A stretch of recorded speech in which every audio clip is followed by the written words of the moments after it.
Hello and welcome to this audio commentary for Carry On Up the Khyber. My name is Robert Ross, I'm the author of the Carry On Companion, and I'm delighted to be joined today by Mr. Carry On himself, producer Peter Rogers. Peter, tell me, this is probably the first time you've seen this film, isn't it, all the way through? Yes. Why was that then? Well, since it left the studio it is.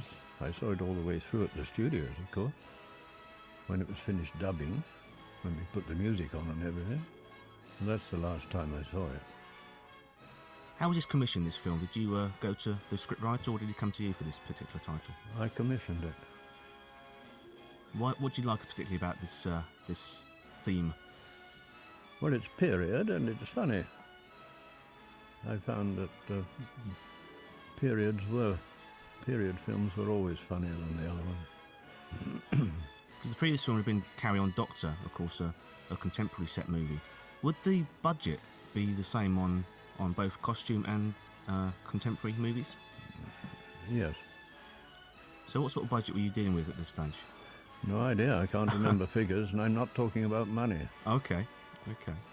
But you're well known and justly proud to be, economically making these films, and Well, it's other people's money, not mine.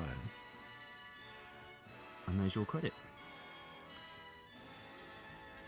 So tell me a bit about making your films for rank, because you started with Anglo Amalgamate, didn't you? Well, they didn't want any more. They'd suddenly got culture up somewhere, and they didn't want any more what they called common films. So did Rank come to you, or did you... No, I went to Rank. Yeah. I just crossed the road and went to Rank and said, do you want these? And they said, yes, not off. Because the first two films you made, Don't Lose Your Head and Follow That Camel, they weren't called Carry-Ons, but they were the same cast and the same crew, weren't they? Well, for some unknown reason, the head of the Rank organisation was frightened to use the title Carry On in case he was accused of stealing them, which was odd because I went to him asking him to take them. But he was very frightened of the Monopolies Commission in those days, and I think he thought it might affect his knighthood that he wanted. So he dropped the Carry On title, but had to put it on afterwards because obviously they were Carry On. And we'll see later in this film there's the famous Rank Gong gag in Kenneth Williams' palace. That's right. I put that in for them specially. And I must say that when they saw the film, they laughed like drains. Everybody thought it was going to be offensive to them. They were all frightened of Rank, you see. And they were seeing two of your regular team members, Sid James and Joan Sims. Can you tell me a bit about Joan? Because you've been a very loyal actress for your films and your wife's films. A wonderful artist. Play anything. When did you first meet her? Do you remember? No, I don't remember when I first met any of them. They were well-known artists anyway, except Kenneth Williams. We found him in the theatre when they were sweeping up. But you've been working with Tony Hancock, haven't you, on radio, and also so had Sid James and Hattie Jake. So was that? He was, yes. Yeah. Was that an influence to you, the Hancock rep No, company? no influence whatever. He was right for the type we wanted, which, if you remember, was first of all in Sergeant. And Joan Sims, of course, came up along in Carry On Nurse, the second film, and one of your most loyal people. What was Kenneth Williams like? Because you socialised with him, didn't you? Outside? Yes. He was a very nice chap. Very erudite character. Get him into company, of course. Any more company than your own, he starts showing off. But then most artists do. That's what they're paid to do. But people say he was like two different people. He could have been this sort of quite intelligent historian type, and also he was a sort of I think he was more than two people. I think he was half a dozen people, depending how he felt. And then we see the first shots of Wales location filming. Funny thing about that location, Snowdon, that's up Snowdon, you see.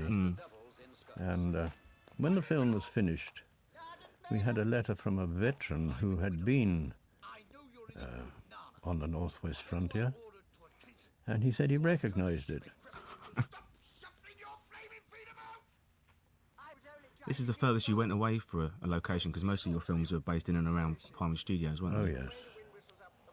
Well, there are no mountains around here, you see. They build them occasionally, but not quite like that. And as you say, it looks convincing, because obviously this guy was convinced it was his... Oh, yes, he said he was there. Give it here! For the last time, stop. And it was a location filming for a week on this particular film. You weren't actually on this location filming, were you? No, I had to stay here in the studios because Princess Margaret came down and I was deputed to sit next to her at lunch and show her around. And she wanted to see rushes, so we went to the theatre and saw rushes. And she happened to see that part of the film where Sid James, with his feathered hat, is dictating a letter to Queen Victoria. And he starts, "Dear Vicky," and of course Princess Margaret was furious. She said, "That's not right, I don't like that." I thought that Princess Margaret was one of those sort of quite sparky, upbeat people, so I was surprised to hear that story, that she didn't find that funny, but there we are. Oh, she may be, but she can be very, very correct. As I tell you, when someone at lunch asked her how her sister was, she paused and then said, "Her Majesty the Queen is very well." So Gerald Thomas, I your wondered director... if they were asking about the same person. Gerald Thomas, your director, was obviously away on location for a week doing this. Did you keep in touch with him for that time? Of course. Yeah. Of course. I never let the unit out of my sight except on this occasion. I have to watch them carefully. I had an office on the set and a caravan on location. Because when you make 5 pictures in 2 years, you know, you can't just sit on your backside. You've got to work on the scripts. Well, I was a script editor, you remember, on all these. Of course, yeah. And you often say that that was your favourite part of the process of making a film, was actually looking at the script. And that's where I started in the business as a script writer. So how long would it take for a process for you to from getting the script from Tolly Rothwell to actually production on a carry-on film? Well, it depends on the availability of the studio stages. You couldn't say that it was so many weeks. It's not a program, you see. You get your script right and then make sure you've got a stage. You're involved in most, or if not all, of the process. You worked on the music with Eric Rodgers. Every part of it. Yeah. Costume, casting, costume, sets, everything. You have to be there. I believe there are producers who don't worry about those things and leave it to other people. I couldn't. Because usually the traditional role of a producer is the money side, but you obviously were involved in the creative side and every aspect. No, the producer is not just concerned with the money side. The money side, well, you've got the money to start with, but you've got a production accountant who watches that as you go along. Warrior who wears nothing underneath his skirt. Oh, my child, you have not made war. The producer doesn't just sit there writing, signing chits for overtime and so on. Skirts flying in the air and flashing his great big bayonet at you. Tell me a bit about Gerald Thomas and your relationship with him. When did you first meet him? I first met him when he was editing my wife's film, Doctors and those sort of things. And when they were away on long foreign locations, we got together, went around together, and I knew that he wanted to be a director, so I gave him a contract. But it was 2 years before I could get him accepted by a distributor to direct a film. But your early films as producer and director with Gerald were sort of thrillers, weren't they? Hitchcockian thrillers like The Vicious Circle. Yes, all sorts of things, yes. How did you come about to make a comedy then, Carry On Sergeant? Because I thought it was the only thing to do with the script. It was a serious script to start with. Oh, right, okay. A drama about a couple of ballet dancers. And to that extent, someone had gone across to tried to persuade Leslie Caron to play it as a ballet dancer. So the script was hanging around and nobody wanted it, so I said to Norman Hudis, who was my contract scriptwriter at that time, let's make a comedy of it. Because it was about conscription, you see. So we did. And no idea you were going to start a series, you just made a one-off? No, Lord, no. I didn't think there'd be a series even after the second one. It's interesting, crucially, really, because you've made a successful military comedy. You might have been persuaded to do another military comedy, but you just changed the location and kept the title. That was an inspired thing to do. Oh, yes, the title became a trademark. And we're seeing on screen now, in a minute, not there, Roy Castle, who came in to replace your regular romantic lead, Jim Dale, didn't he, on this one? That's right. Very good artist, too. Nice chap. Would you? I think I know the answer to this question, but would you delay production if an artist was unavailable? No. Not whoever it was. No, because you've got scheduled. You've got your stages booked at the studios. You've got a program. You've got a timetable. You've got to keep to it. If you started waiting for people, you'd upset all the other people waiting to get on the stages.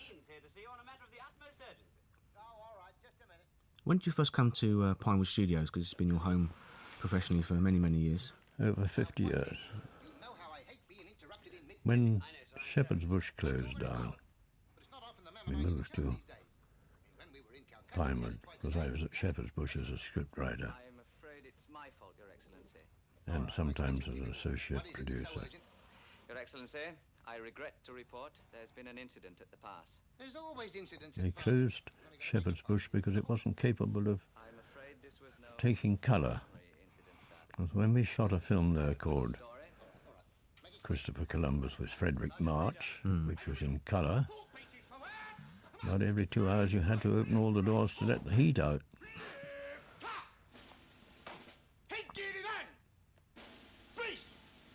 And they were seeing Charles Hawtrey, another one of your loyal team of actors. What was he like to work with?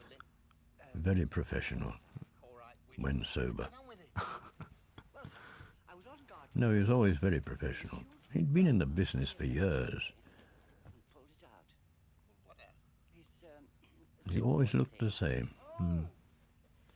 I'd had him in other films, non-carry-ons, before we started that. He's in one of your early ones to Dorothea's son, wasn't he? That's right. It means his underpants were off, sir. Quite. Underpants, but you fellas don't wear them. No, sir, but Private Whittle did. And the films always looked so good. I mean, you had the best technicians behind the scenes, didn't you? Completely destroy our reputation. Highly paid technicians. We never stinted anywhere. And as for the artists, we paid what the agents asked. So they shouldn't complain. Do you get a bit riled about that? Because it has been Our only hope now is to try mentioned several times. Gerald Kaufman called me penny pinching Peter Rogers. Well, I say I paid what the agents asked. If the agents had asked a bit more, I'd have paid it. But as I say, it's not my money. Well, thank goodness for that. Now perhaps we can finish our tiffin. And I suppose if the actors didn't want to do it, they wouldn't have done it, would they? So No. you'd have recast it. Kenneth Williams used to say that all I want is 2 carry-ons a year. I'm quite happy. And it was a very happy company, wasn't it? Obviously, they all got on. Well, yes, some of the artists used to come down to the studios even when they weren't on call, just to be with us. That's the sort of happy family it was. You may not realise it's Sidney Ruff-Diamond, but there are hidden fires in me. Hidden fires? There might have been once, but now you're just bung full of clinker. The director of photography on this one was Ernest Stewart. Do you remember Yes, much about him? Yes, he used to light my wife's pictures. Very good cameraman. We had him because Alan Hume wasn't available. I think he was doing a Bond. Right, yeah. Alan Hume's interesting because he was probably a gauge for a joke. 'Cause he would always laugh, wouldn't he, on the take? I remember you telling me the story. He used to giggle. When he was an operator, he started with me as an operator. I thought it would not be long before he And he became a cameraman because my regular cameraman Ted Scaife at that time had an offer of a 14-week location in Turkey, and he rang me on the Sunday as we were going to shoot on the Monday and said, would I let him off? Well, you can't stand in anybody's way, so I let him off, and I rang Alan and said, you're lighting tomorrow. And that was his first experience as a cameraman. And poor Ted Scaife's picture fell through. That's show business, I suppose, isn't it? Such is life. Yeah. Just seen the rank gong gag there, which obviously you put in to make rank happy. Your presence enriches my humble home. May the benevolence of the god Shivu bring blessings on your house. And on yours. Covering her face with his hand there. Wisdom brings success in all It's the beautiful Angela Douglas, of course, who'd been on 3 previous carry-ons to this. May his radiance light up your life. Later married Kenneth Moore, who was one of your early actors, wasn't he, on your early films? Yes, yes. May I have the honor to present my daughter, the Princess Jelly. Wasn't there a story you told me once where you were told you couldn't use him in a film? Yes, when I made a film called You Know What Sailors Are, he'd just been in Genevieve, which the Earl St. John, the executive producer here in the studio, said was a dead flop, and they put it on the shelf. Until someone much later on took it off the shelf and discovered that it was a success. But because of that, I wanted Kenneth Moore in The Sailors, and Earl said no, I wouldn't have him in it. Not before tiffin, daughter. He had the last word, of course, being executive producer. Jelly, sir, And then Kenneth said, well, I'll play the second lead. my most gracious Majesty Queen. And again Earl said, I won't have him in the film. So Kenneth Moore said, I'll play the third lead. And again he wouldn't have him in the film. Sent you all her love. Oh, she is most generous. That's before Genevieve was released, because they stored it, didn't they? That's for right, about that's 18 right. months. But on the shelf they thought it was no good. In Buckingham Palace isn't all that big. And they do How long they were. And then it used to go round, of course, and it was known, used to go round with Doctor in the house, and they were called the Doc and the Croc. Jelly, Yes, my father. it is not proper for one of such high caste to be making the eyes of the cow at the rear end of the horse. Not even when his smile shines like the very sun of the heavens. Not And even Kenneth had when only it missed shines one like the film, I very think, seat of in the the trousers series at upon this the stage, Carry On trousers Cabby, orders so and he was respects to your mother. pretty much a permanent fixture in your Carry On movies, wasn't he? Yes. How many more times? She We're with the virtually hair a like repertory birds, company, you know. eyes as green as emeralds. And that's how we played it. Stamped on her back. We were all together. I see your excellency is admiring. So there my we see children. Kenneth looking splendid. He was a bit of a stir, wasn't he, Mr. Williams? He used to get up to mischief verbally, if you know what I mean. I think he got rather bored with the truth. I haven't read his biography, but I've been told bits in it which are absolutely quite wrong. Quite wrong. There's a ridiculous rumor circulating. I think he was the one that started the rumour about the fact he weren't on the set, which obviously was a bit Oh, playful. he would do that in a mischievous way. Oh, you never see him, never see him. He used to come to me every morning on the set, very serious. He said, I've got a complaint. I said, well, go and see the doctor, don't come to me. He said, I don't like my dressing room, I don't like this, and I don't like that. And I used to say, piss off, Kenny, and he ran away laughing. That's what he was like. That story when you were making Carry On Regardless in the early 60s when he damaged himself somewhat. He damaged himself, yes, he fell fell through the scenery and had to go to medical because he'd said he'd grazed a certain part of himself. And he was a long time at medical, so I went along there to see what was going on, and there he was stretched out, and the nurse slapping this part of him with cream, and I think he was loving it. Yes. Dear. Sergeant Major. Sir. You may have the honour. And there's Terry Scott, who was in your first Carry On Terry, Sergeant. Terry Scott was a sergeant in Carry On Sergeant, and he was right at the back of the company. And I remember him saying to himself, "What am I doing here? I've got an act of my own." He had that schoolboy act, do you remember? Yeah, Knocker. But he soon became a great friend and stand by. Sorry, sir. I had no idea you'd want us to demonstrate. This was 10 years later, and this was his second Carry On, promoted to Sergeant Major in this film. So what did you have to do to become a Carry On regular? Just impress you? No. To become a Carry On regular, you have to make regular films with the same people. It's not a club you have to join. There were times when Sid wasn't available and we had to have somebody else. You see, we used to try to make the films between summer shows and pantomime, which in those days were 12-week schedules. Nowadays, a pantomime only seems to last a week. Now here's a famous scene. Tell me a bit about this and your director. Ready for inspection, sir? Hang on, Sergeant Major. And a scene that Joe wasn't very happy about. Parade ready for inspection, sir? The area been cleared of spectators? Yes, sir. Peter? The men are not being warned of the purpose of this inspection? No, sir. Carry on, Captain. Thank you, sir. Why was that? Carry on, Sergeant Major. Now listen, This is the scene where they lift the kilt. Yes. Well, he was worried. Gerald was worried when we first had the script that the lifting of the kilts would upset his children, who were very young. And I said, "Gerald, we're not making it for your children, we're making it for the audience."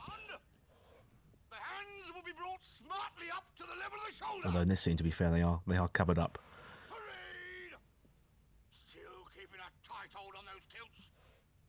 Didn't Rank want to name this film something different from Up the Khyber? Yes, they wanted to call it Carry On the Regiment. Rank had a committee that sat purely and simply to talk about alternative titles to the ones the producers put on their films. That's all they did. It wasn't full time. They were school teachers, JPs and all sorts of people. And they wanted to call this Carry On the Regiment, which doesn't even scan. And I know of no occasion when their recommendations to Rank were ever accepted. But they still have met. And you had trouble with the first script that Toddy Rothwell sent to you, Carry On Jack, which it became, but it was called something else, wasn't it? Up the Armada, yeah. And that was Anglo weren't very happy about that title, were they? For some reason. No, it was a censor. Oh, Censor, was it? Yeah. Wouldn't pass it. Trevelyan wouldn't pass the title Up the Armada. Although we said, what about every Saturday afternoon when people shout up the Arsenal, but it didn't make any effect of him. This is a famous scene now, and you can tell me the story. Didn't Kenneth break wind rather violently during this lovemaking scene? This is that costume that Joan is wearing. She came to me after lunch, just before shooting this scene, and said she was unhappy with her costume. And I said, "It's 2 o'clock, Joan. We're shooting at 2:30. We can't get another one from Berman." I think what had happened that some of the other people in other films had made fun of it at lunch and had upset her because she was in tears. But I persuaded her to go on, and that's the sort of professional person she was. Another artist would have said, "No, I'm not going to wear it, I want another one," and you'd be held up shooting. And this is the scene where Kenneth Williams farted, and Joan burst out laughing, and Gerald, among other things, said, "Cut." He was often doing that. That's what he was like. Didn't Kenneth Williams say that Rudolph Valentino used to fart all the time, and How did he know? someone said they were silent films, though, Kenny? Well, they say that about Gaddafi, don't they? Did they? I don't know. I think they're going to say it about Saddam eventually. That scene also just shows how glorious these carry-on films look on the economic budget you had to make them. You can, Well, that's shot in Pinewood, just outside the restaurant. but that earlier scene with that beautiful set dressing, it looks wonderful, doesn't it? He's planning an uprising. Well, I don't call any of these cheap looking. In any case, the critics of the, what you might call the quality papers, the Dillis Powell's and the C.A. Lejeunes, always praised the carry-ons. And so did Trevelyan, the censor, actually, privately. But the others, the Mirror and all that lot, spent their time slanging them. Fat-headed farce, they call them. Well, it's not farce because there's no logic in farce, but there's logic in a carry-on, I promise you. The yardstick, you see, is that probably wouldn't happen, but it could. But you'd have thought those tabloid papers would have been your champion, really. Purely tradition, sir. Well, it didn't make any difference. We can force them not to wear them. Oh, yes, we can. I've got it right here. Army Regulation 74B. On tropical service, all ranks must keep their personal equipment free from dust And Sid James joined the carry-ons in Carry-On Constable. You had Ted Ray before, didn't you? Yes, and we had Ted Ray, but poor Ted, he was wonderful, wonderful artist, Ted Ray, and wonderful to work with. But I was asked by the distributors not to use him anymore, Yes, I'm afraid so, sir. which, was, as they were putting up all the money, I said, well, what do you want me to do? Why? Well, they said he had been under contract to them for 2 years and hadn't been used. And the casting director was embarrassed. It's true, sir. That's politics for you. Send the photograph to Jackson. That's true. Jackson, sir. Because he made Carry-On Teacher and also another film, Please Turn Over the Years. That's right. That's right. He was a very good artist. Suppose we better go and rescue her. Did you still keep in touch because you were quite friendly, weren't you? Oh, yeah. Yeah. Oh, yeah. He wasn't bitter about the fact that No. Sid James came in. No. Ladyship always does everything unwillingly. I should know. So you must prepare yourself for a shock. According to the princess, her But the ladyship- other thing, of course, that ABC, the distributors, wanted me to do was make the films at Elstree, where they were stationed. do try and keep a stiff upper lip, sir. And there was a lot of pressure to get me to go to Elstree, and I said, no, I'm not going to Elstree. I like the workforce at Pinewood. I know them very well, and they're a wonderful workforce, and I'm staying here. I think a few of us disguised as Berbers might well pull it off, sir. Obviously, in those days, it must have been a very busy place, Pinewood, because your wife was making the Doctor films here and We might even get her the Bond films were being made in That's right. the 60s. Right. Jacksy's over the border. We'll never get there without You must have been one of the quickest schedules, because this film was actually quite a long schedule for you, 8 weeks to make this film. Usually it was 6, wasn't it? Yeah. Well, you should make a good burper anyway. Oh, blimey. Do you think you'll help? Probably not, sir, in the ordinary way. But I think I know a way of persuading him. Repent ye before And there's the great Peter Butterworth. leave the primrose This presumably is Pinewood back lot, is it, Peter? Yes, enter into the fold. that's what they used to call the Irish village, which was round the back here. It turned into everything. Been there. It's called the Irish village when it was first put up. I think must have been. Oh, it must have been standing for 30 years. Everybody used it. Thank you. Get out of it! Oh, there is no profit in work. And where did you find Peter Butterworth? Because he was a very loyal member of your team. He was a prisoner of war with Talbot Rothwell. And he was at that time doing a flight lieutenant something on television.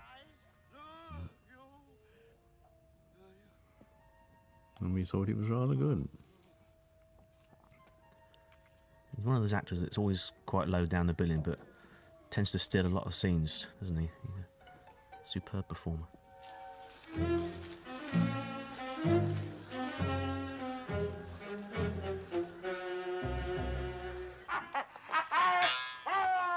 And there he's enjoying himself with Dominique Don. You had some of the most beautiful women in the country in your films, you know. Must have had fun casting these, Peter. They were recommended by agents. They came to see us and we liked them. Captain Keane, I was just giving this young lady some moral guidance. I don't think you could teach her a great deal, Brother Belcher. You're right there, Captain, sir. On this film, you made an arrangement with Cubby Broccoli, the James Bond producer, to use some of his set from Chitty Bang Bang. Is that right? No. Oh, I'm sure I read that somewhere. You've got another wrong story. We never used Chitty Bang Bang sets. No? In any case, if you use other people's sets, they use yours too. And this is the business. You have a scene doc. And if a set is worth keeping, you put it in the scene doc, otherwise you destroy it. And when you come to make another film, you go to the art director goes to the scene doc to see if there's anything he can use and rehash in somewhere. And that's the business. It's always done. It's done in the theatre too. It's not using other people's sets.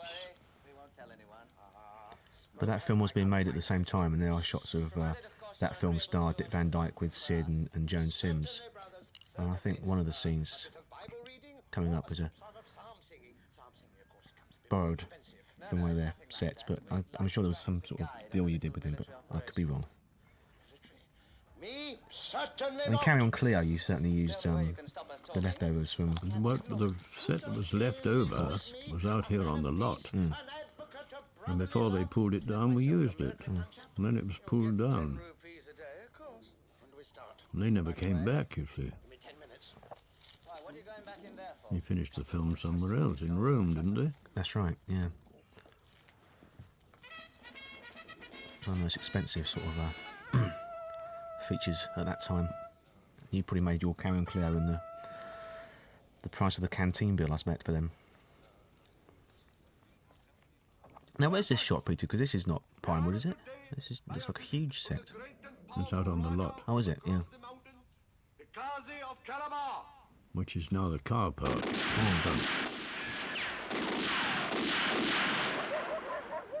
What happened? What did I do wrong? It is all right, Highness. It is only their way of showing... Behind the cutting room.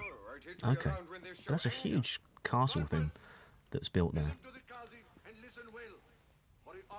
Now, maybe this is Chitty Cheek Bang Bang, I don't know. This could be the castle. No, it's not. We didn't use Chitty Okay, Bang all right. Bang. I won't bring it up again, I promise. I'm always accused of using other people's things. No, it's not that. I'm sure there was just a deal you did with somebody, but that's okay. I wouldn't do a deal. You don't have to do a deal to use a set. If they finish with it, you use it. They do the same. If you've got a set they want, can't imagine having a set that Bond would want. It wouldn't be big enough. What's he giving them? What we term in ecclesiastical circles, Captain, a bit of the old flannel. And all these costumes would have been They come taken from Burman. Yeah. All hired from Burmans and sent back. I wish they wouldn't do that. Do not worry, Highness. They show much pleasure. Tell me a bit about Bernard Breslau there we see on screen. Tell me about Bernard Breslau. Bernard Breslau. Oh, lovely man, lovely man. Can't tell you much about him because he was an unobtrusive character, although he was big. A gentle giant, we used to call him. No. It is not good. It is their way of showing displeasure. What? I will find out what... In this film, he has one of the best gags, I think. At that time, there was a lot of fuss in the papers about the Sikhs not being allowed to wear their turbans on the buses. And he throws a bomb and he says that'll teach them to ban the turbans on the buses. I think it's a lovely line. Out of date now, but it was lovely at the time. One of my favourites. Was that one of your lines you put in, or was that No, a that's Rothwell? Tolly's gag. I remember his face. I'd hate to think what he remembers of you. Tell me about Tolly Rothwell, because he's one of the unsung heroes of Carry On. Obviously, he wrote many, many films for you. What was he like as a person? I thought so. They do everything here the wrong way round. A very touchy writer. He didn't like anybody mucking about with his scripts, but I'm afraid he had to put up with that because he didn't know until he saw the film. He didn't come down very often. You have the picture here? Yes, the Mem Saab has He used to submit the script, redoing it now. Good. and then we'd come down, we'd have a talk about it, Come to my house. and he'd go away and rewrite it, and that was that. Yeah. And then I rewrote it. We had this, as Norman Hewlett used to say, we had the shortest script conferences of any picture. Sometimes they go on forever, you know, weeks. Please promise to show them the picture. That means they haven't seen it yet. Now, you wait here. I'll just scout around a bit, see if I can find a way in. And the best of Bombay. Going back to Carry On Sergeant, didn't you approach Spike Milligan to write that script for you? No. No? No. Wasn't there a time when he drew a gun on you or something? Or was that the big job I'm thinking of? Oh, Sergeant. No, I approached Eric Sykes, who told me to F off because he'd had a bad experience with a film producer and he thought they were all shits. But this is when they all had an office which was run by Beryl Virtue in Kensington somewhere. And on the way out, I passed an office where, with a door open, where Spike Milligan was sitting. And he had a revolver on the table. I said, "Hello, Spike, what are you going to do?" He said, "I'm going to shoot myself." I said, "Well, so long as it's not me, I don't mind." But he didn't, as you know. No, it didn't. Didn't for a long time. And in 1965, he worked on a film briefly called The Big Job for you as well. Yes, Spike. well, that was sent to us by John Antrobus. And I asked Spike Milligan to work on that. And I think after a lot of prompting, in nearly a year's time, I got a script from him, which was about 12 pages, stapled together between two pieces of plywood. It was nonsense, of course. Was there some good stuff in there? The opening shot was shooting between the hairs on somebody's leg. He just pushed it together. And that film was finally made with Sid James in the lead, written by Tony Rothwell. That's right. That's right. Didn't you want Peter Sellers originally, was that right? It was written for Peter Sellers, John Antrobus said, and I met Peter Sellers, and he said he would do it,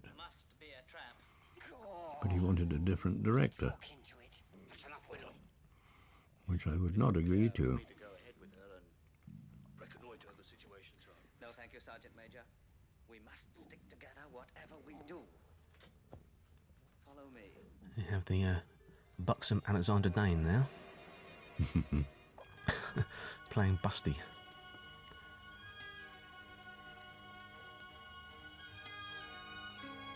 Well, sir? Well, it looks all right. All right. More like Cleopatra than it does Khyber. This again is wonderful looking. The backdrops and We await your pleasure, master. set dressing. Pleasure? The idea.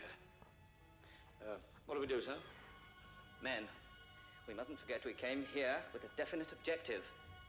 To get that photograph. Tell us more about Charles Hawtrey, because he was quite an eccentric On character, the other wasn't he? hand, we... No, he wasn't eccentric. to rush I into wouldn't call Charlie Hawtrey eccentric. Absolutely right, sir. He was very, very professional. He'd been in the business for so long. He was the oldest member of the cast. He was 70 when he was doing these, I think. Suggesting we remain and indulge ourselves in He told us he was what's going on? We have no accompanist to alternative, Beatrice Mr. Lilly Belcher. when she did Cabaret. He played the piano, you see. Do you expect me, a missionary, to lend myself to such carryings on? My job is to He was a say... director. But sometimes we had to put someone either side of him to hold him up on the set. Oh, right, okay. His eyes are going a bit funny there on that scene. But his mother was quite a strange person, wasn't she? his mother, when she used to come down, she was a little bit mad. She used to go into all the lavatories down the corridor and throw all the toilet rolls down along the floor. Why waste time? Let us take it from her by force. We had to stop her coming. India, a cow is sacred. What a lovely idea, whatever it is. And Charles was quite a multi-talented person. He directed films in the 40s and obviously lots of stage work, films with Will Hay and that sort of thing. So. Just now, I think. So these glamour girls are all presumably models, were they, that you were recommended to use? I mean, what information? No, they're not all models. No, they're not models. They didn't come from a model agency, they came from a theatrical agency. We find them playing small parts in most things. Oh, no. Oh, what pretty earrings. Are they rubies? No! We couldn't get a model to do that because they're not used to it, they don't act. What a pretty necklace it'd be. Pity to split them up. Well, Alexander Dane went on to do Don't Tell the Wife summer season this year, 1968, with Jack Douglas, who later joined your team as well, didn't he? Did you talent scout around Panto or summer season for artists? No. Never left the studio. No. They came to us. Our agents recommended them. We didn't go talent scouting. I mean, I suppose the main agent you dealt with was Michael Sullivan, wasn't he? He was Sid's agent. No. He was only Sid James' agent. No, Eric Lapine Smith was Charlie Horty's agent. That's right, yeah. And Peter Eade was Kenneth, wasn't he? That's right. Later, dear, I'm collecting on behalf of the mission at the moment. Now, Michael Sullivan came into the scene very, very late. Oh, no. Hang on. I say, she's done it again. Were they aware that you would make 2 or 3 of these films a year and actually sort of keep their artists available for you? No. If they wanted to do something else, they did it. It means no. You couldn't restrict them. And when they applaud, it shows displeasure. But I think by this stage... One drawback, I think, to artists playing in a carry-on was that they were typed. And if they appeared in anything else, they expected to be laughed at, or the audience thought they should laugh at them. Yeah.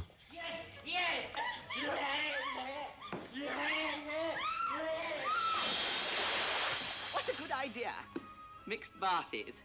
Come on, chaps. Fall in. Well, certainly Terry Scott was very happy to do them. But there was a film, Karen at Your Convenience, where he was in for a very short role and was cut out completely, wasn't he? Well, that's only done for timing, you know, not for performance. You see, a carry-on shouldn't be more than an hour and a half. One poor soul who was in many carry-ons was Eleanor Summerfield, and we used to meet and say, "You're going to be in our film?" She said, "Yes, oh, I'd love to, and I expect to be end up on the cutting room floor." And she always did, for timing, that's all. Remember, men, only give name, rank, and number. That's quite a brave move, because I mean, someone like Terry Scott, say, who was at that time, 1971, one of the main team members, to lose him completely, purely because of that reason, was obviously it works better for the film, I suppose. The film comes first. And there's Wanda Ventham. I am His Highness the Khasi's #1. Had been in Carry On Cleo before this. You sound like a football commentator. That's very nice of you. Square one. You see? Oh, what exactly did you have in mind? What he has done unto you, you are entitled to do unto him. It is the custom of our people. Well, as a stranger to your country, I must get used to your customs. That is well. I am ready to right that wrong. Me too. On the way. Short house. Sir. Don't disturb us, please. We're going to have a spot of tiffin.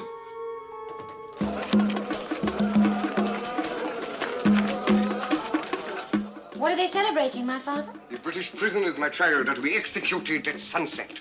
No, father.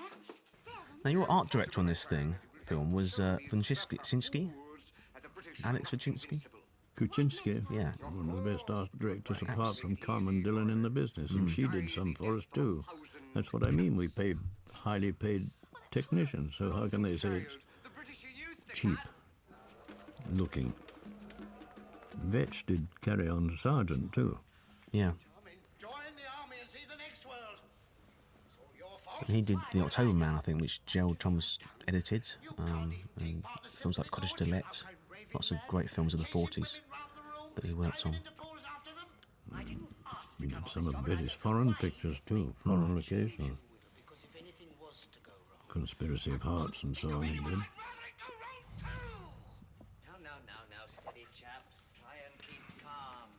Now, at this stage, Charles Hawtrey had only missed one of your carry-ons, Carry On Cruising.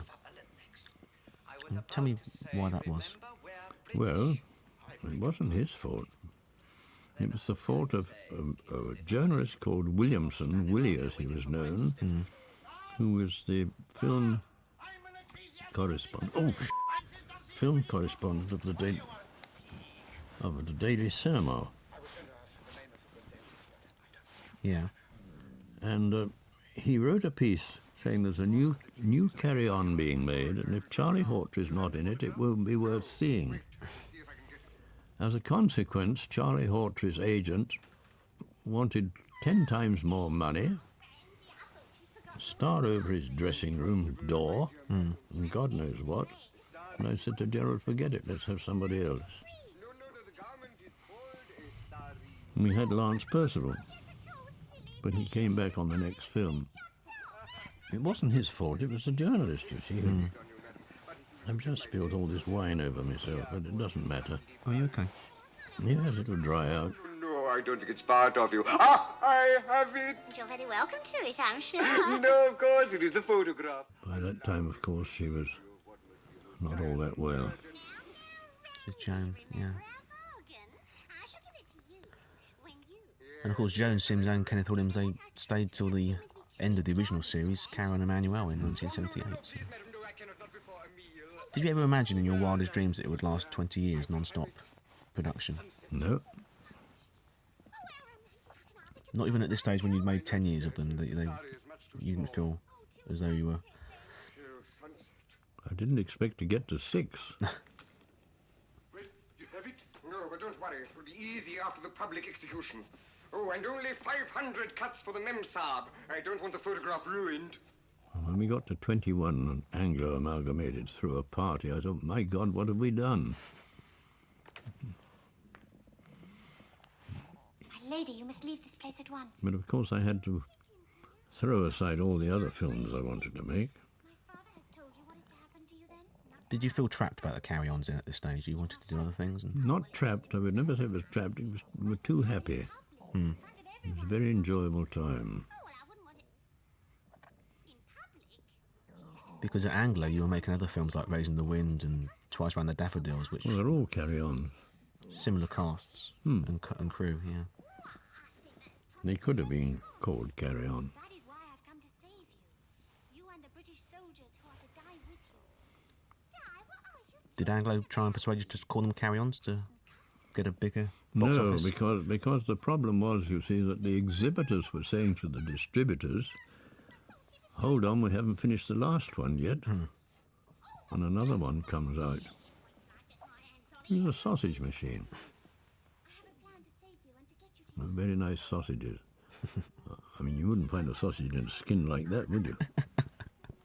Poor Sid. I wonder what he's doing now. So, you're the Khasi's number 3. 3, eh? And that's Vicky Wolf, another glam girl. I have come because my lord and masters... This actually was the first day of filming this scene. So Terrible shot, terrible. Sid hitting the floor running. I have come to right that wrong. You haven't asked me anything for a long time. Oh, I'm sorry. I want to jump in with her. Not that I want to answer anything, but you've got to sit here and see it.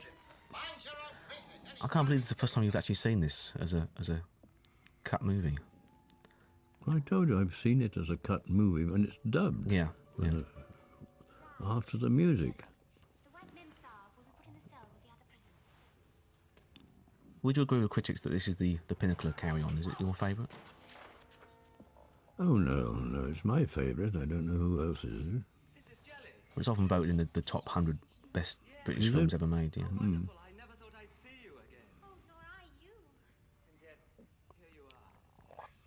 I suppose at this time you were busy working on the next one, which was Carry On Camping. That's right. Yes, worse luck. I thought you said there was no time to lose. Yes, we must hurry. We must leave before the feast finishes. Change into these things immediately. These? And now, for a little illusion, I picked up... And there's Cardew Robinson as the fakir. We tried to get Tommy Cooper for that, but he was busy. I had lunch with him in London and talk about it, but he couldn't do it. And now, for my greatest illusion, I would like from my audience the assistance of one... It'd be ideal because all these sort of bad magic tricks and things for Tommy Cooper to do. Thank you, madam. And may I have your name, please? Do you think about Frankie Howard for this film? Because obviously he's been in Carry On Doctor. Was he going to come back and do another one? No? Who is this idiot? Now, I want you to observe. I have one young lady here. You see, Kenneth Williams and Frankie Howard virtually cancelled each other out. And when we did shoot them together, we had, I'm contradicting myself, we had to shoot them apart in different scenes. You couldn't have them together. Because when Frankie did return in Up the Jungle, it was in the place of Kenneth, wasn't it?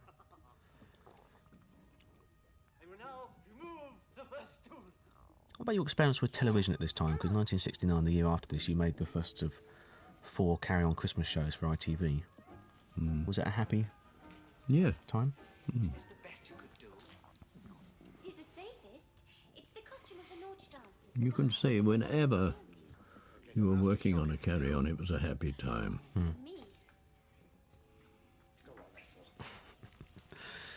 It's funny.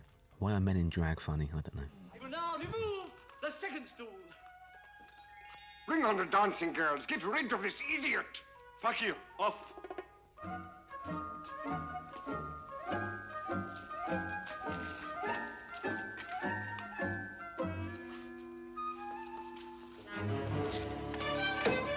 You! Oh, come! You have kept our guests waiting. Allez, the dance! The dance! Ready.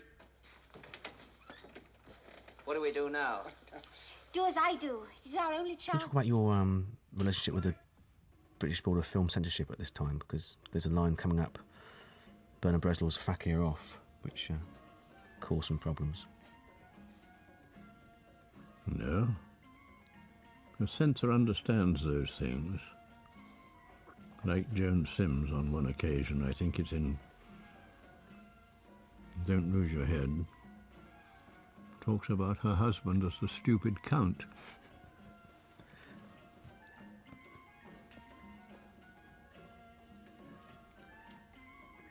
But would you bargain with the censor to get certain lines in? No. I never bargained. Well, I did, inasmuch as I used to put in a lot of gags that I knew he'd cut out so that we could keep some of our favourites. Right. But believe it or not, at one time, the distributor said to me, he's taken all that stuff out, can't we put it back? I said, well, if you do, the Board of Trade will be after you and you'll never make another film again.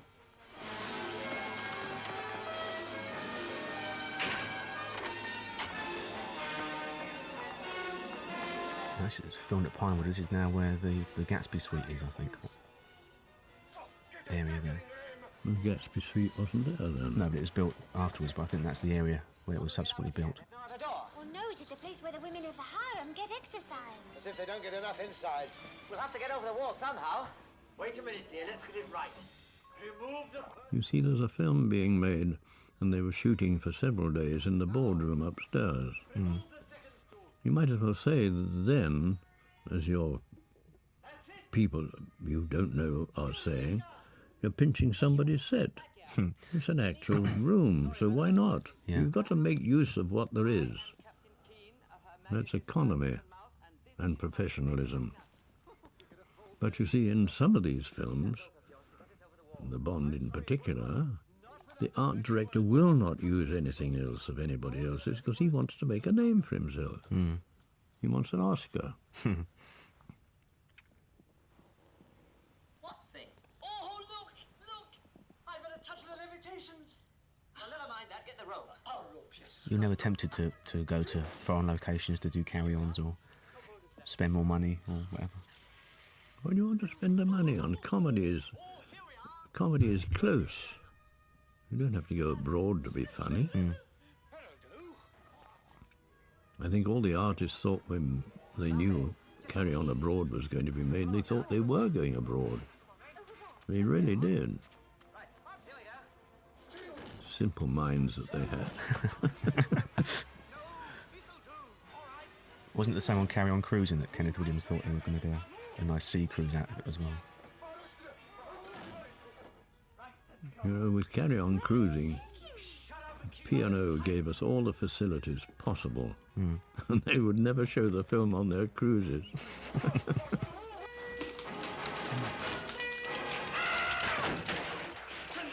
They've got away. Never mind. We have the photograph. I will go after the pigs. Don't bother. Go with your men, take the short cut to the Khyber Pass and wipe out the British garrison there. Then the way will be open for us to the governor's residency at Kalabar. It looks fantastic there. And there's Julian Holloway, Your Excellency, son sir. of Stanley. There's another one of them here. Another one? So soon? Did she say what number? Sid had just had a heart attack actually the year before this film was made, but was very keen to get back into the movies, wasn't he? Send her in. Yes, sir. I know. You're not to be disturbed. You're having I think his return was Carry On Doctor, and you had him as a patient in bed most of the time. Now this scene obviously is in Wales, and it's fantastic. It's funny, but it's also very poignant, this. I mean, it's the good balance of Carry On. Oh, how awful! What can have happened? I don't like making guesses, but I wouldn't be at all surprised if there hadn't been a spot of foul play here. Foul play? Look at them, lying around here like a lot of unwanted cocktail snacks. Ginger. Always. What about the outtakes and things? Obviously, they would sort of burst into laughter quite a lot. We never Yes, ginger ale. kept outtakes. No. Dennis Norden was always saying, haven't you got any outtakes and so on? No. I didn't think it was fair to artists anyway. And I don't think it is still. To keep something where they make a mistake or fluff or whatever it is. It's not fair to them. But were there many takes on each scene? I don't think we ever went beyond 4 takes in the whole film. Whole films. The only time we did a little bit more, I think we might have gone to 7 or 8, was in Convenience when we had Rennie Houston, who, poor soul, wasn't all that well and couldn't get her lines out. And when I tell you that when we got to those takes, we almost thought of recasting. All right. It shows you the rate we used to go, because a lot of people would go 27 takes, think nothing of it. Yeah. Well, some filmmakers would take a whole day on one scene. I've been on a film with Jack Warner when 27 takes was nothing. Ginge, mate. I'm sorry. Just could not get the line right. Poor old mate.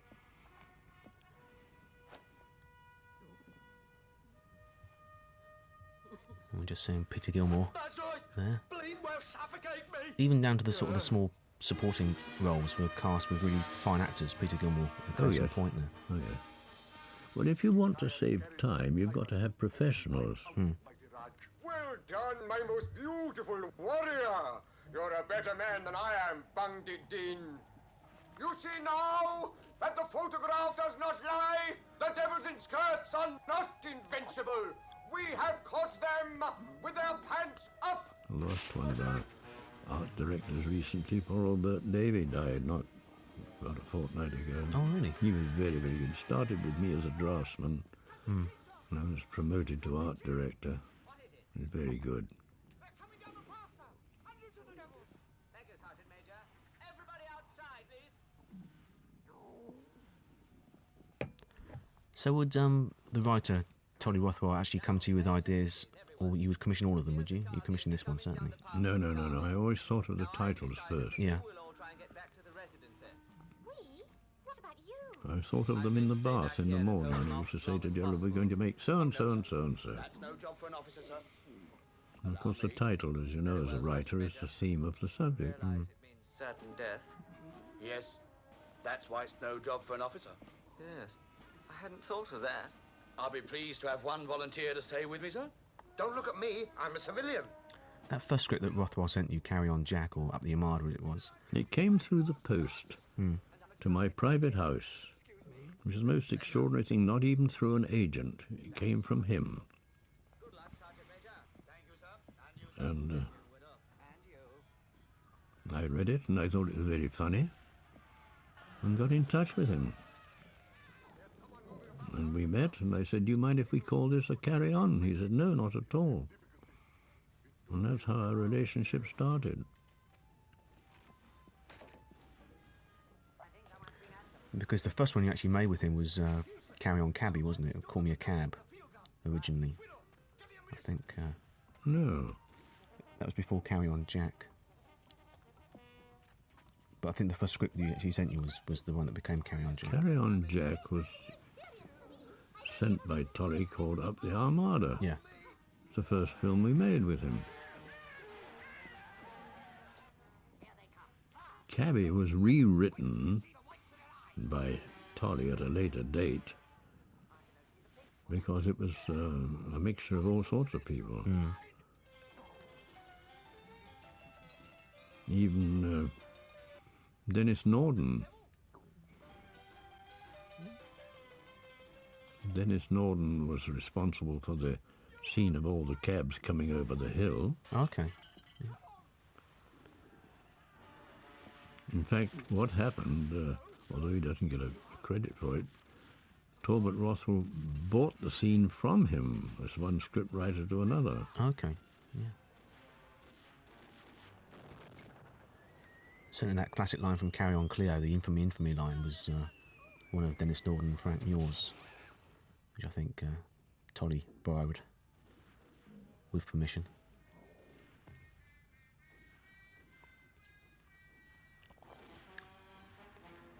Tell me about your first writer, Norman Hoodis. How did you discover him? Norman Hoodis was started in my life as a publicist at Islington Studios when I was working with Betty, my wife, as an associate producer and a scriptwriter. He was a publicist. He was eventually given a contract as a scriptwriter, not on original scripts, but to sort of work on scripts, because he wanted to be a scriptwriter, and not just stay as a publicist. There was a contract given to him by Gainsborough at Shepherd's Bush, which I took over. Okay. Yeah.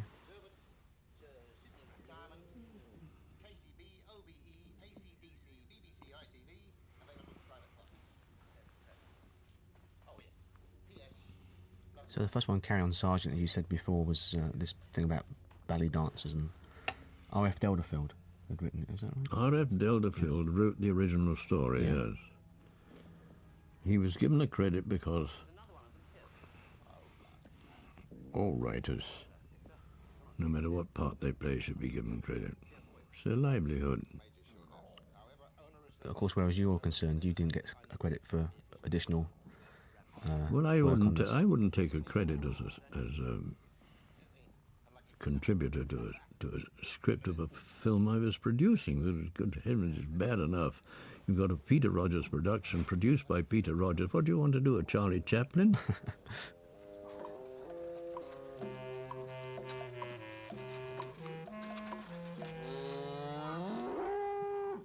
This is the back of Pinewood Mansion House, isn't it? That's right. It's a green room there. Mm-hmm. Oh, here we are, home safe and sound. Well, if I can still call it home after the way I've treated poor Sidney, I doubt if he'll let me back. Nonsense, your ladyship. I keep telling you, it isn't as if anything happened to you. Well, there's no need to keep rubbing it in. At lunchtime, would you go down to be with the cast and crew, or...? No. No. I did not lunch with the crew. Well, they went to rushes most of the time, you see. And when there were a lot of rushes, they didn't have much time for lunch, only about a quarter of an hour.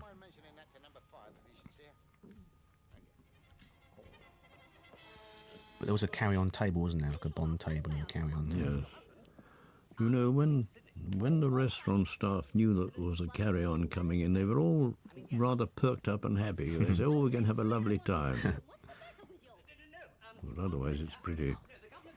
Well, you get the Kurt Jurgens and the people who take themselves so seriously. Yes. Our people never took themselves seriously, and they were the most professional of all.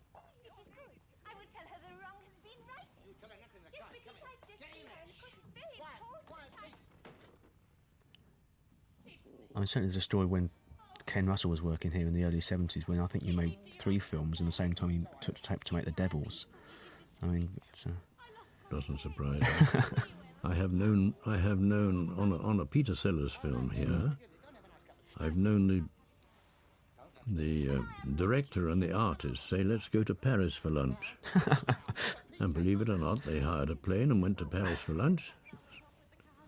Came back, production was held up while they did it. Other people's money. I don't think it's very good. I don't think it's very professional. I am pleased. Oh, definitely, I am very pleased. But you know what they are here. They like a bit of scandal, don't they? They like to have something to talk about in the club. Oh, yes, I see what you mean. I mean, we British, we've got a reputation for that sort of thing out here. We want to keep it up, don't we? But I'm not exactly proud nothing happened, you know. Quiet. You see, Joan Sims' trouble in later life was that she could never accept that she wasn't a pin-up, as she used to start with Liz Fraser, playing tennis in whatever it was. Cruising, I think. On the deck or something. And they both had attractive bottoms, and of course one grew bigger than the other. Because you were going to star her in Nurse on Wheels, weren't you, originally? Yeah. You ran away with another bloke, remember? Oh, I've heard some pretty weak excuses in my time. Well, I'll teach you, Sidney Ruff-Diamond! Well, it makes a change from Tiffin. Keep your eyes skinned, men. We're expecting an attack at any moment. Well, I'll be on my way now, Captain Keene. I wouldn't leave the compound if I were you, Mr. Belcher. These Burpers are after blood, you know. Oh, they wouldn't dare show violence to a missionary. I mean, Joan always struck me as someone that was very outgoing and friendly, but she was quite reclusive, wasn't she, towards the end? Joan? Yeah. Joan was a sad person. She lost her agent she was very fond of. She never seemed to have anybody who was fond of her.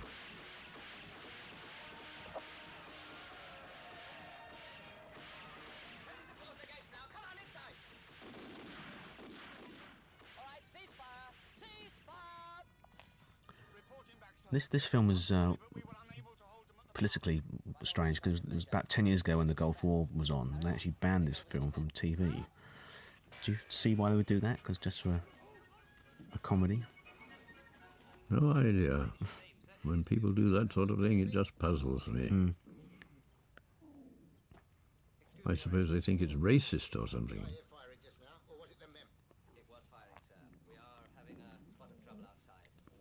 I think it was mainly just because of the conflict and with these native characters, but of course. It struck me as a very strange thing to do. An armed revolt like this could set the whole of India aflame. Yes, that's what I just said, sir. And who asked you? No one. Well, belt up. One false step, and it could be disastrous. Did you socialise with Sid at all after the shooting? Did you socialise with Sid James after the filming of these? No. No. I didn't socialise with anybody except Kenneth Williams. Because he lived around the corner, didn't he, at this time, Sid? Oh. Sid James. Oh, yeah. Lived near the studios. What What is it, Sergeant Major? The Carls is here under a flag of truce, sir. We bunged it in. All right, Captain. I used to talk music with Kenneth Williams. For heaven's sake, Sergeant Major, see the surgeon and get that thing taken out. And Eric Rogers, of course, who was a close friend of yours, but no relation. No relation. In fact, I was asked by the rank organisation not to use him because he's a relation. I said, well, he's not a relation. Your Excellency, it is most kind of you to see us at such short notice. You're always welcome, Your Highness. You are most kind. It's Kenneth's big sort of serious scene, but there's certain moments when he lapses into that Hancock sort of stop messing about voice. Did he discuss that with you, or was that ad-libs? No, he does it himself. Yeah. He does it himself. Magnanimous gesture. And if I do not wish to leave? Then, Your Excellency, I shall be forced, most reluctantly, to burn the residency to the ground and kill everyone in it. Is that all? As a further mark of my respect, I shall then exhibit your distinguished but neatly And why did the production come to an end then in 1978 with Emmanuel? Did you think you've just done enough carry-ons? Or? No, people were dying. I'm afraid. Simple as that. We had several scripts that weren't quite right. Weren't quite right. What were those? What were the ones you were going to do after Emmanuel? Well, there was another nurse that was quite a good script. Okay. Which Hudis did, actually. We'd put aside. Do, Captain? We're British. We won't do anything till it's too late. Precisely. That's the first sensible thing you've said. Well, that one... You see, Talbot Rothwell was a very good comedy writer because he used to write for the Crazy Gang. He was a comedy writer. He wasn't a subject dramatic writer like Norman Hudis. Norman Hudis was a serious writer who could turn to comedy. When I'm right behind you!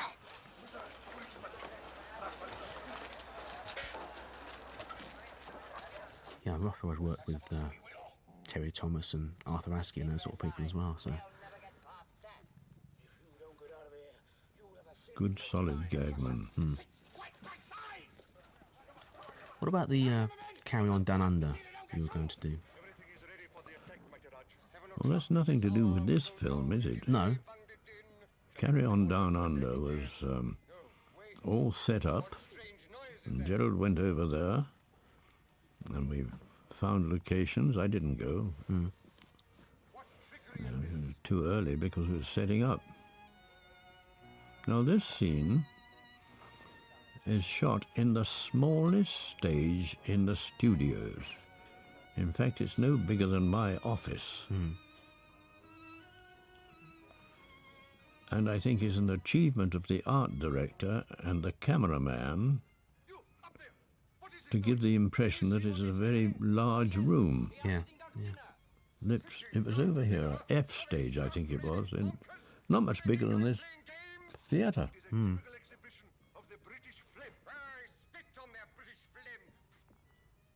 this scene's gone down as probably the high point of all carry-on films, the dining room scene.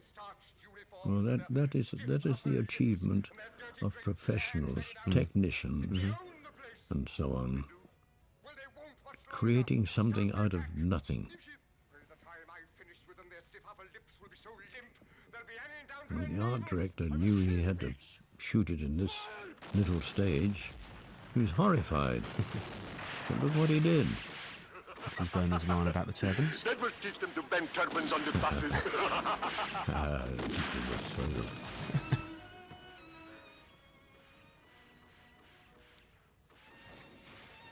Sikhs are a wonderful lot of people. When they wash their turbans and hang them out on the bushes and so on, it's a wonderful sight. It looks like a fete day. Lovely colours.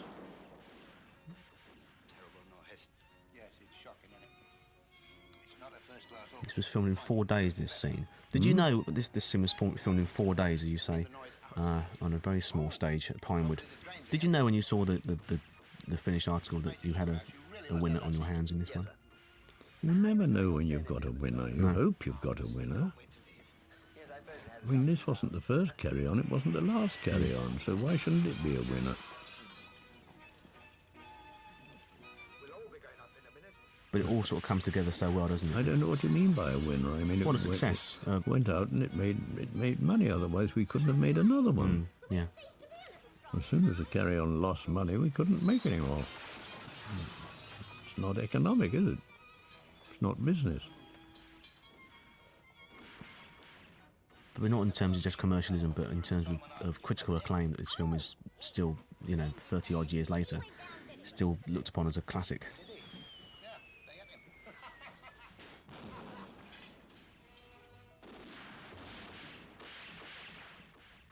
Well, I suppose at my age, I'm nearly a classic.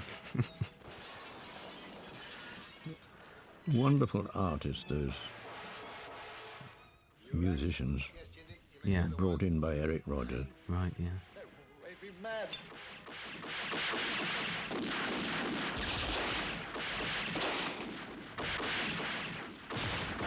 And there's the Fakio again.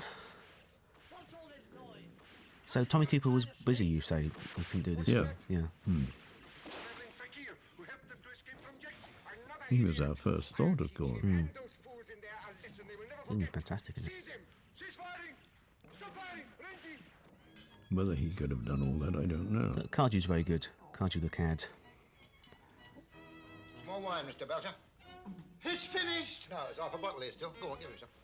No. I mean all that banging and I rumbling. remember Roy Castle telling me that this is real food they're eating here. Ham and potatoes and all the fuller's earth from the explosions was falling into their plates, and they weren't quite sure what they were eating. Yes, that's right. Yes, a spot of thunder. It's the season for it, you know. Yes, of course. I remember once we were in Pune. We had a shocking storm. It really poured down. Oh, yes, I remember that very well. Yes, I thought you would. Starred Julian Holloway was a very nice artist to work with. Very nice person. I was very fond of his father. Yeah.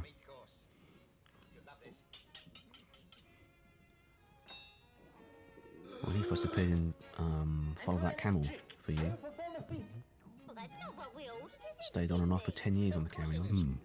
Chindi, what's the meaning of this? I do not know, Your Excellency. And I ordered sucking pig, didn't I? I'm very sorry, Your Excellency. Well, take it away, go on. You've got to get rid of that cook there.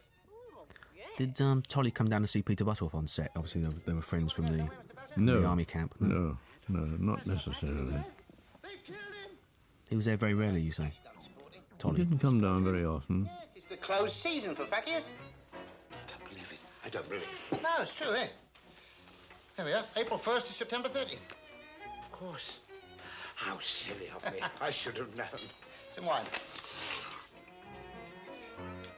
How did they like that? He didn't like it.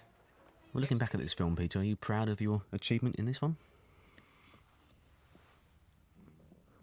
I'm never proud of any achievement. I always think I could have done better, and I hope I can do better.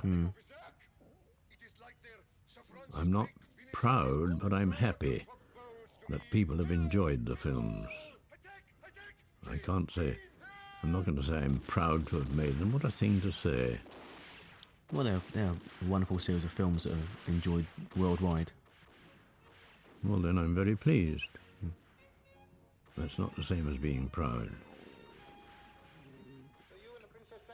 Because your sole aim was to entertain an audience, which you continue to do. It's laughter I'm after.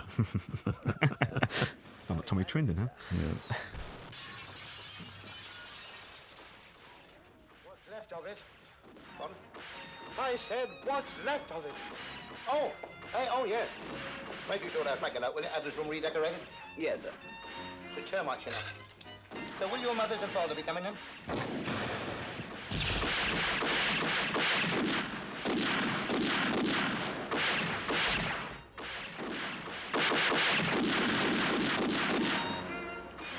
More wine, Tell me about the last film you've made so far, Carry On Columbus. Obviously a long time after the previous Carry On movie. That was a subject that was brought to us, brought to Gerald, and they couldn't have made it without my permission, so I didn't withhold it, although they made me executive producer. But the mistake there was that the people putting up the money insisted on a complete change of cast. Yeah. Which was wrong, of course. Oh, the orchestra seems to stop playing. He didn't fit in. The only person who did was Jim Dale. And when he appeared on the screen, it became a carry-on.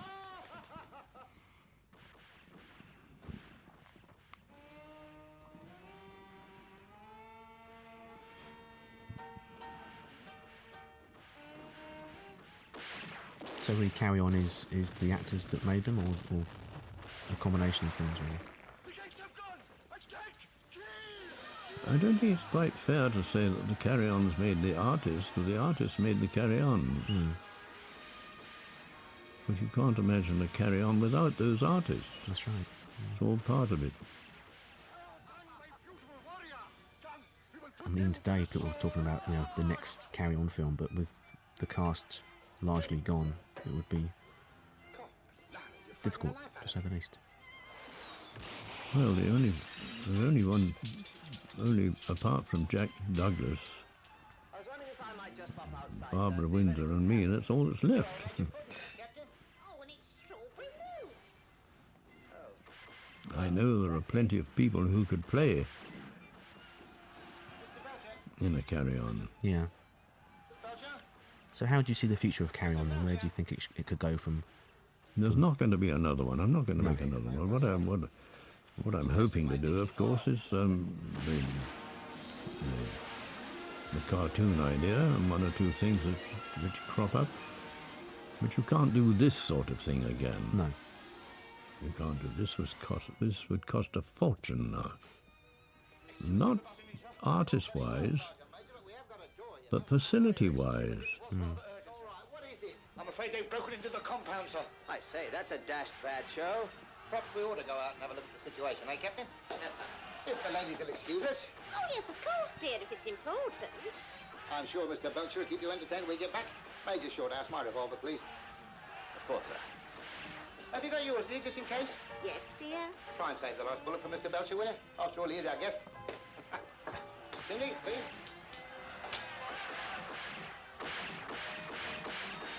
Don't worry, we'll save you some strawberry mousse. I like this cut here when Butterworth's doing the strawberry mousse bit and cuts to the bagpiper. That's a good bit of cutting. So would you sit in with Gerald at the edit stage as well and just go through the editing? Yes. Yeah. Gerald and I used to sit through the editing, and we'd hold hands.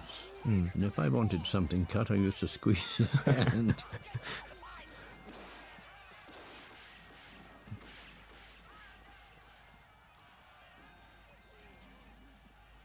And that's a restaurant area there. It was a complete team thing, not only with me and Gerald, but with the whole crew and cast. I mean, the riggers and the carpenters and people, they were all friends. They were all friends. And they enjoyed working on them. Well, it's like a cliche, but it And was a I can family, tell you wasn't it? that people who retired from the business, like hairdressing and makeup, when there was a new carry-on, came back into the business to be on the films. So it must have had something, wasn't it? Absolutely. I thought it was like a family, wasn't it? I mean, obviously, it was a lovely feeling. It's not my pretty face they came to see. Yeah, he used to talk about people coming back out. Alfred Room, who edited this film, and worked on the Will Hay films in the 30s, hadn't he? I think he came out of retirement to do later Carry On.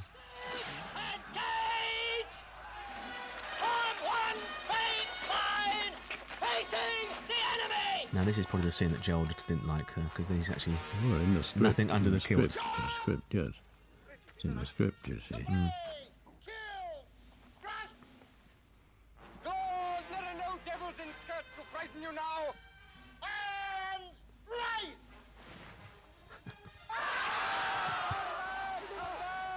But nothing's seen. Afraid of? I don't know, though, he said. Oh, I don't know, though. Lindsay! All right, Captain, dismiss the man. Thank you, sir. Carry on, Sergeant Major. The last shot is Peter Butterworth looking at the Union Jack with the "I'm back in Britain," which was a... Well, that was a slogan then, you remember? Well, you may not, you're not old enough. I'm too young, Peter, but yeah. That's all right. We'll clear it up in the morning. Looks like the end of Pinewood. And the end of the film as well. There you go, it's Peter's last moment. Well, Peter Rogers, thank you very much. It's been a pleasure. Thank you. I wish I could say the same.